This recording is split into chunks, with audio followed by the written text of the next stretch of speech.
అందరికీ నమస్తులు. ఈరోజు 4వ రోజు 27వ తారీఖు ఏప్రిల్ నెల. అకారాది క్రమంలో ఇదివరకు మనం ఆతో మొదలయ్యే 3 పద్యాలు నేర్చుకున్నాం. ఈ 4వ రోజు ఆతో మొదలయ్యేటటువంటి వేమన పద్యం ఇది. నేను ఇప్పుడు పద్యాన్ని చెబుతాను, ఆలకించండి. ఆత్మశుద్ధి లేని ఆచారమదియేలా,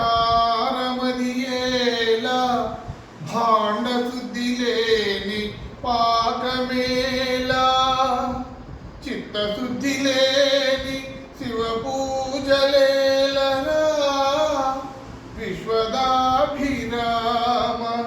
వినురవేమా. మరొక మారు చెప్తాను. ఆత్మశుద్ధి లేని ఆచారమదియేలా,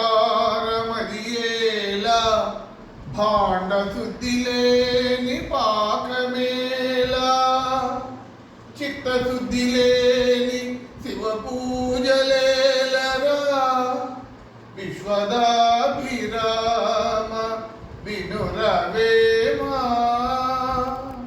దీని భావం ఆత్మశుద్ధి లేకుండా, అంటే అంతఃకరణలో శుద్ధి లేకుండా ఆచారాలు పాటించటం వల్ల ప్రయోజనం లేదని, పాత్రల శుద్ధి చేయకుండా ఆ భోజనం వండి తినటం మంచిది కాదని, అంటే పాత్రలను శుభ్రంగా ఉంచుకోవాలని, చిత్తశుద్ధి లేని అంటే మనస్సులో దైవభక్తి లేకుండా పైకి పూజలు చేయటం వ్యర్థమని వేమన గారు తెలియజేస్తారు.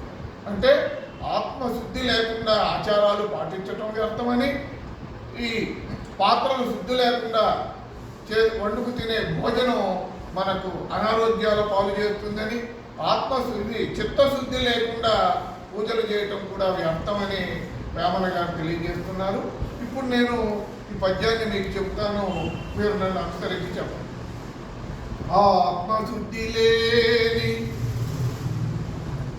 ఆచారమదియేలా, భాండ శుద్ధి లేని పాకమేలా, చిత్తశుద్ధి లేని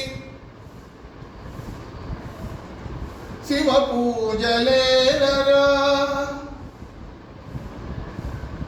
విశ్వదాభిరామ వినురవే.